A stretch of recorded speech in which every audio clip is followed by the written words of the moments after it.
Well, hello and welcome. Thanks for joining me. This is Ros Jones, your business coach, with my weekly podcast show, Bold Business Bites, coming to you from Yorkshire. This is where I have a great conversation with a phenomenal female business boss, and we share some of the bold stuff they do, lessons they've learned, adversities they've overcome, and the fun they have. And then I'll be dipping into my toolkit and sharing with you a top tip. Business can be lonely, so make sure you join us each week and be part of our show.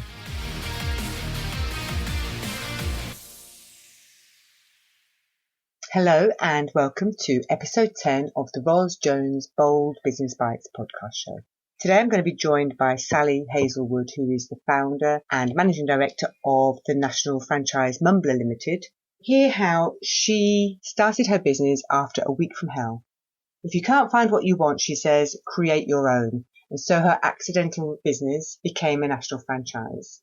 And here's some of the stories along the way, the struggle she had playing David to an international Goliath who was not happy about the trademark she was using for her franchise, and also how the business model she has provides the flexibility for women and possibly men that the corporate world does not provide.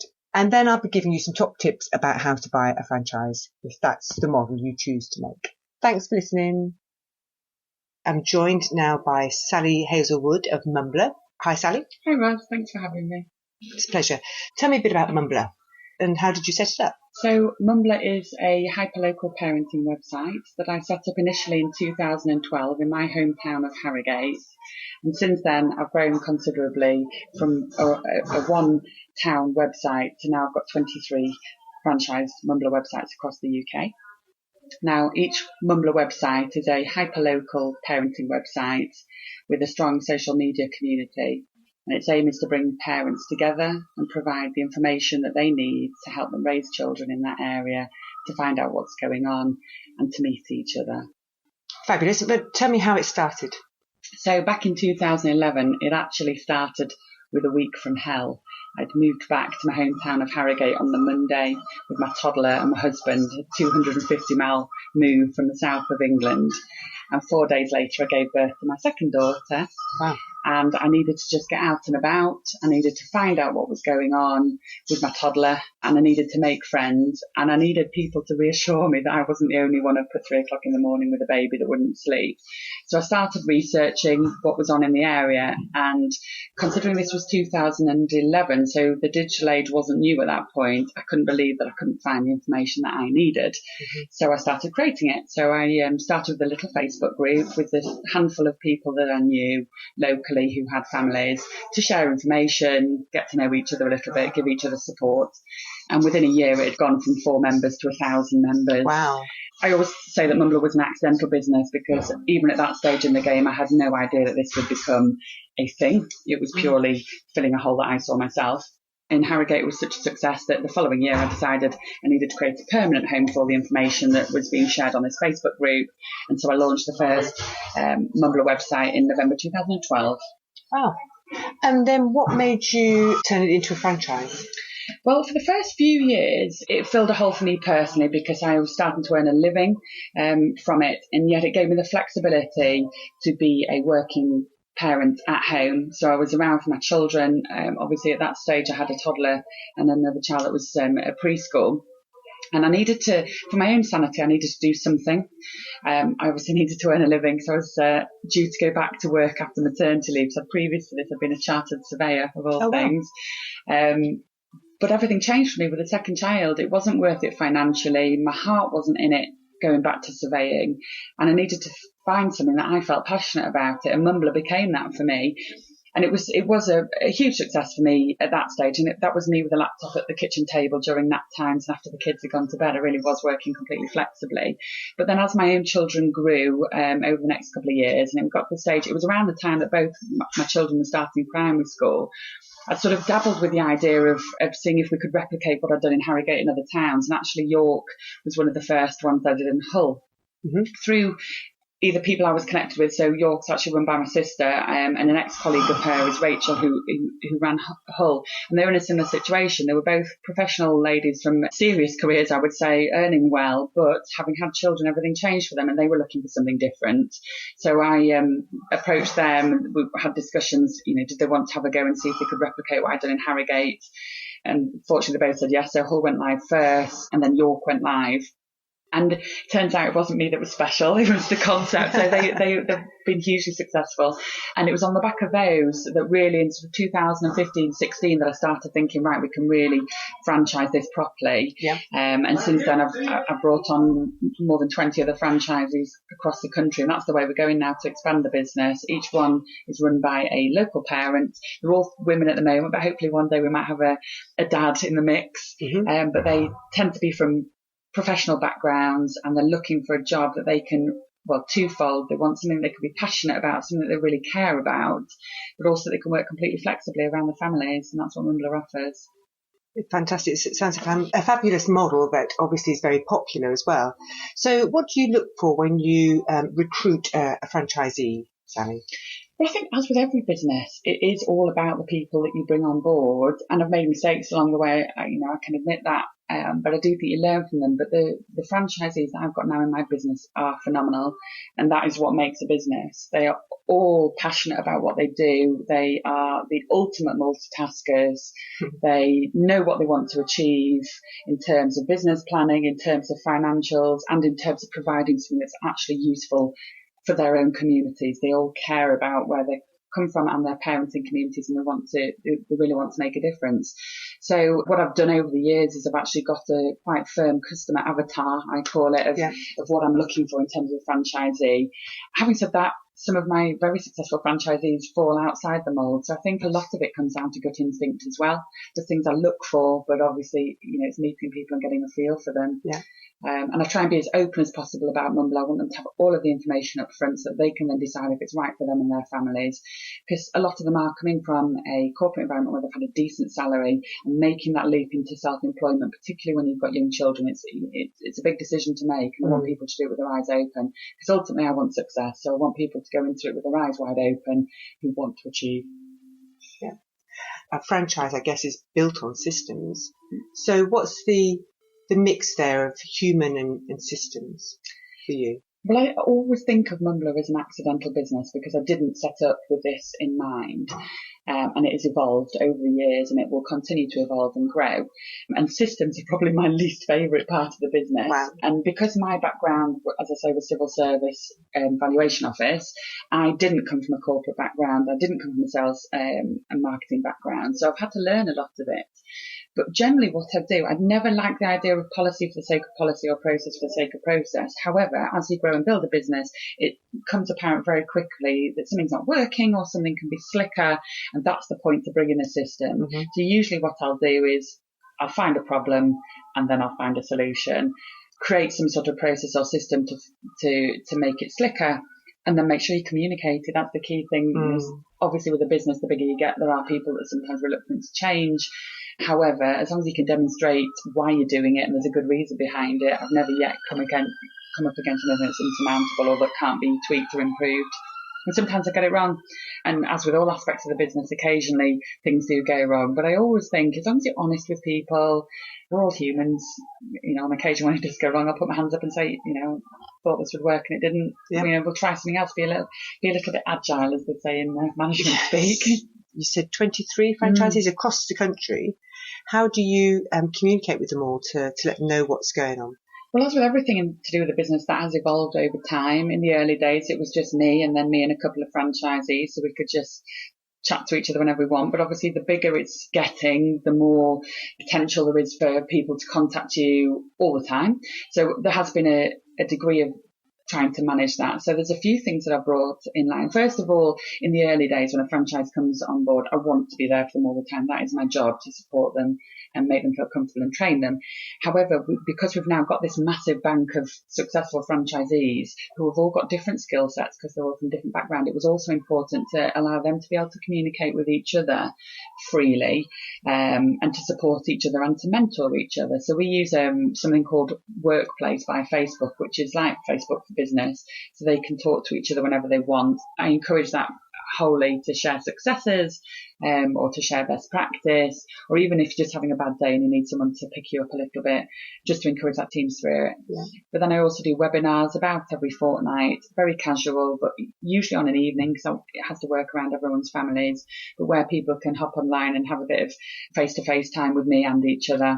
And then I do try and bring them together as well. I mean, it's difficult now because my franchisees are across the country. My most southern one is down in Poole in Dorset, and Gateshead is my most northern one. So we've got a real spread.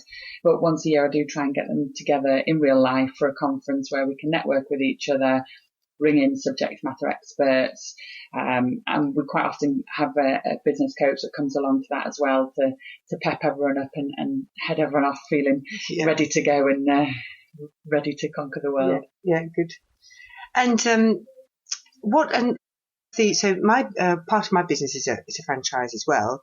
I think it can be quite easy, or it can be quite a temptation for some people, as the longer they're in the franchise, to maybe get their own ideas that maybe no longer fit with yours. What's your experience of that? So far, that has never been a problem. Okay. I think because I do rely on gut instinct a lot when I recruit people, I really want to make sure that their values align with the company values. Yeah. Now, I think there's a real fine line from the franchisor that you want to absolutely encourage individual innovation, new ideas and sharing, and then don't ever want to cut that off. But equally, if one of them did go renegade and do something completely off-piece, I wouldn't like that either. But it's never happened. Yeah. They all seem to be completely aligned, and they've brought so many new ideas to the table. I think it really is the franchisees that are driving the business forward. Inevitably, I'm guessing there must have been some challenges and hurdles along the way. Is that true? Can you share some with us? And what was the outcome? How you overcame them? Yes, there definitely have been challenges along the way, and I think anybody in business will say the same thing.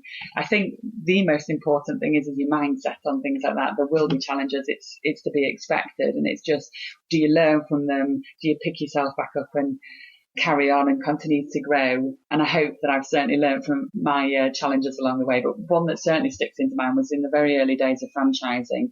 Obviously, it was important for me to trademark the branding. So I attempted to do that, and somebody objected to me trademarking the word Mumbler. I won't say who it was, but it was a big corporation, and they were owned by an even bigger corporation in America. So their pockets were very deep indeed, and they didn't want me to trademark the name because it sounded, well, it rhymed with another word. But that obviously wasn't good enough for me, because that's where the similarities began and ended.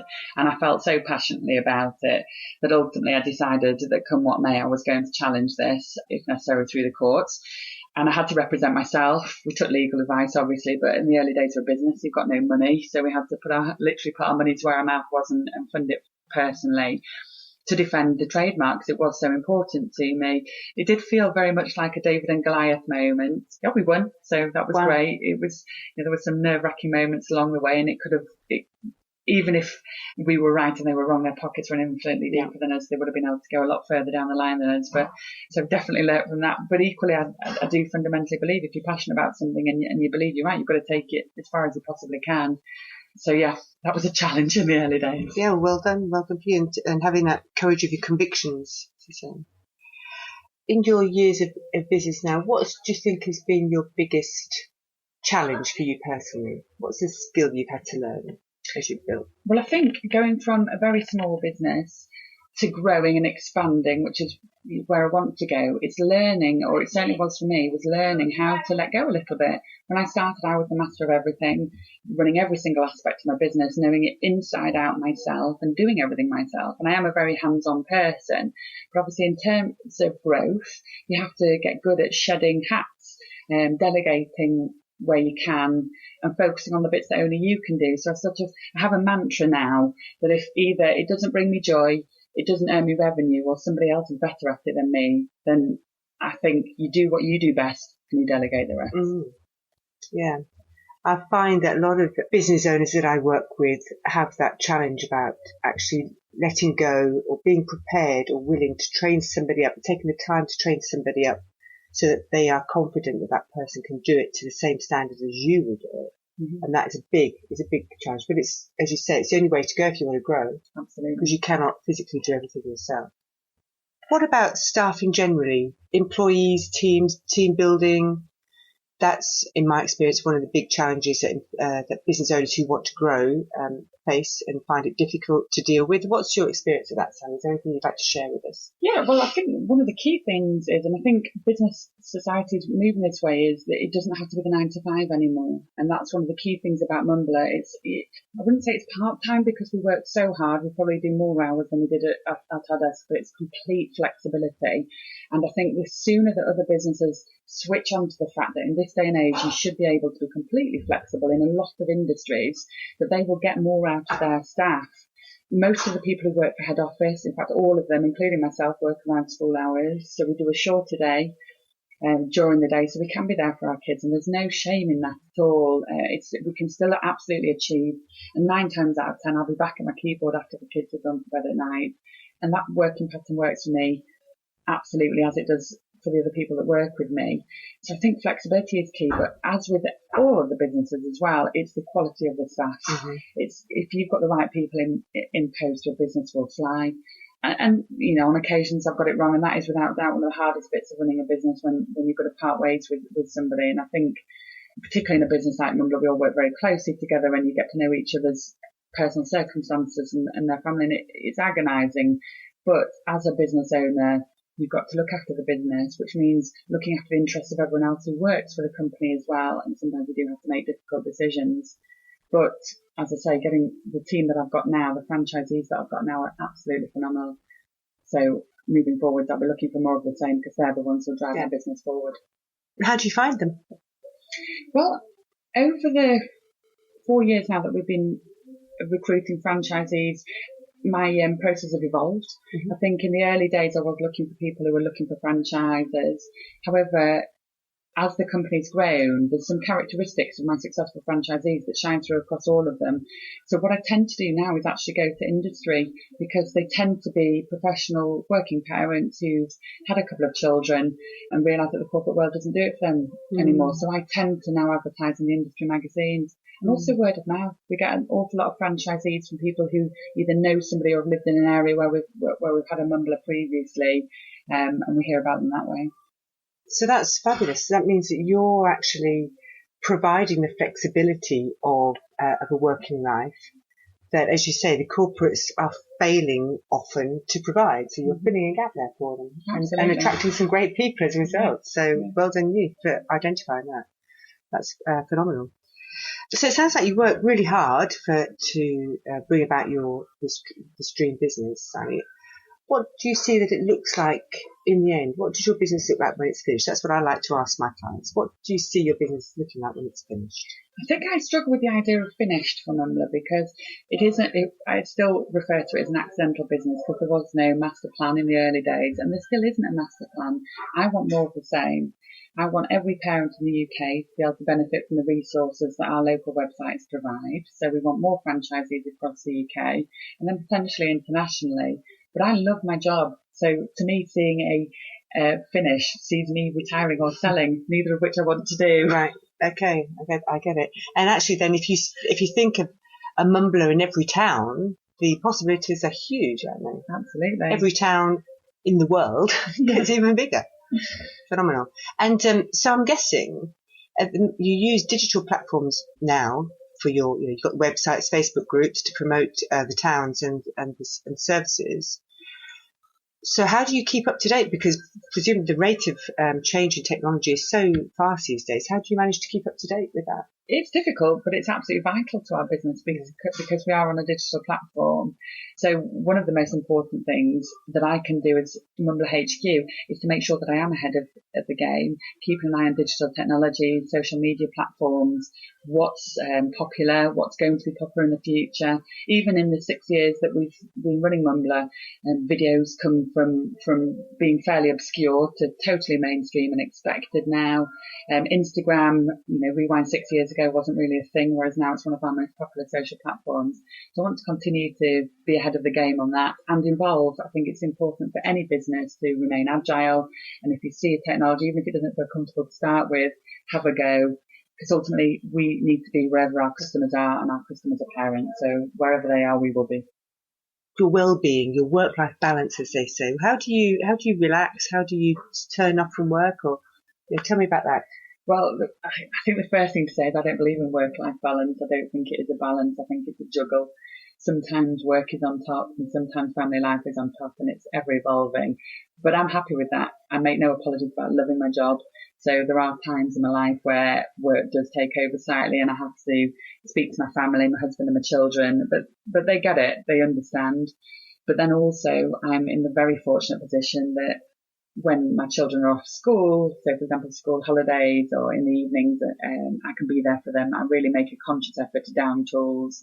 I do most of school drop-offs and pick-ups myself, and I work around their needs as well. But I think searching for this elusive work-life balance ends up turning us in circles. It's okay not to be perfect all the time. But one of the best things for me about being self-employed is when it really matters. So if one of your children's ill or if a family member or friend needs you, you can down tools. I think it's important that we don't take ourselves too seriously. I can put an out of office on and just say I'm not available. I will get back to you. It might not be immediately, but I will get back in touch with you soon. And I think people appreciate the human touch in this day of where there are so many big corporations out there and so many big industries where people don't know if they're talking to robots. When they're speaking to me, they know I'm real. And if I make a mistake, I hold my hands up and say, I'm sorry, I'm one woman, I got it wrong. So far, I've never had a negative response for just being human about it. Yes. Yeah. And what about that? So I was just reading something just earlier about the fact that we puts forward the idea that we all put upper limits on ourselves because of some fear of, presumably, of success or shining our light, prevents us from going above that limit. What do you think to that? I think there definitely is fears and limitations that we can put on ourselves, but then equally we can talk ourselves out of that as well. For me, I find it a fairly typical female trait of mine to hope that other people will see that I've been successful, and rely on other people to shout about my successes. And over time, I've learned that, do you know what, you have to tell other people. Yeah. You do it, and it's not bragging. It's just telling people what you've done, because everyone is so busy in this day and age. They've got their head down doing what they need to do, and sometimes you do need to tell them what you've done. Yeah. There's nothing wrong with that. You can do it with humanity and humility. But ultimately, for me personally, I don't necessarily think there are limits. I do feel fearful sometimes, and I think everyone does, but then I put my big girl pants on and just do it anyway. I love that. Love it. Okay, thank you so much, Sally. So for people to find out more about your business and how to become a franchisee or to use your services, where do they need to go? So our main headquarters website is mumbler.co.uk, and then if there is a Mumbler town local to you, it will just be the town name .mumbler.co.uk. Fantastic. Just before you go, Sally, what would your just one piece of advice be to women thinking about leaving corporate and going and setting up their own business? What would you say?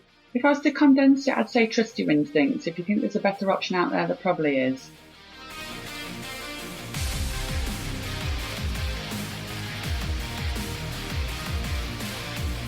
In our conversation, Sally talked about the way she had started and built and developed her franchise, the business that turned into her franchise.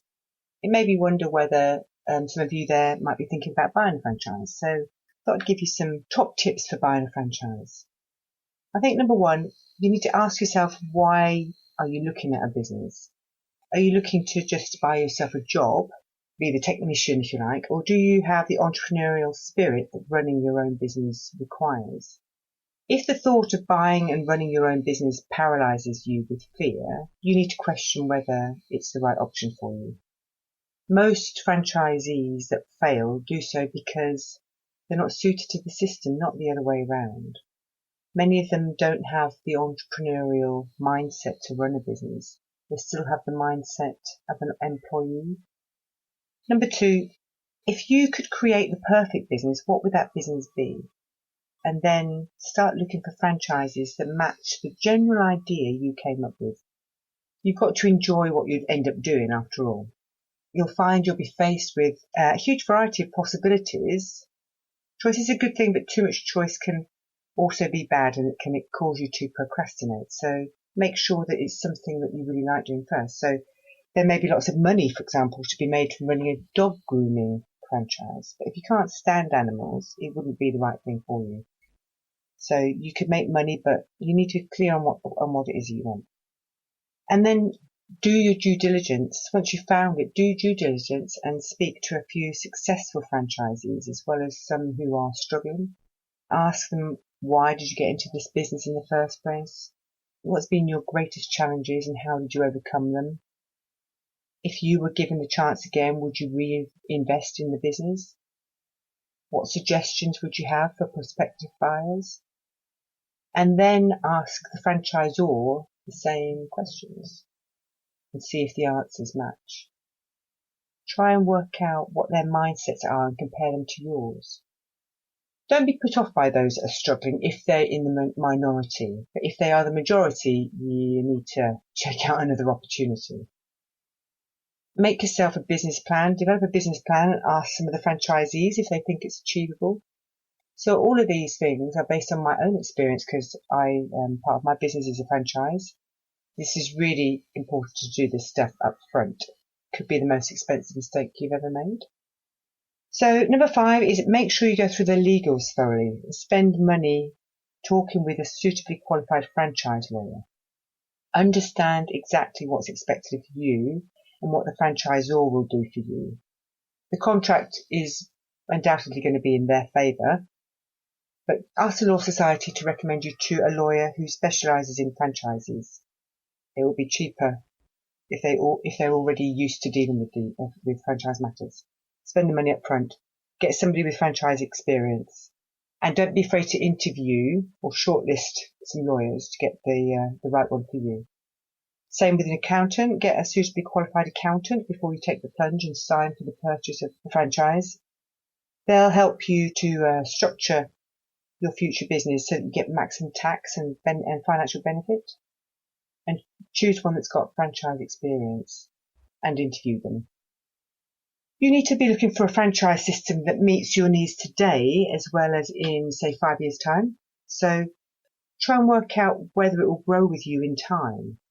Is it going to be viable to branch your franchise out into a business of its own, if that's what you want in the medium to longer term? Some franchises are built to develop into bigger self-sustaining businesses, allowing you to progress to the point where you can receive a passive income, but others not so much. So check this out, just to see if the franchise fits with your longer term aspirations. Get advice from those people who know you best, so your family and friends. Ask them if they think you'll succeed and why. This will help you avoid all that emotional stuff that often gets in the way of making a good, sound decision.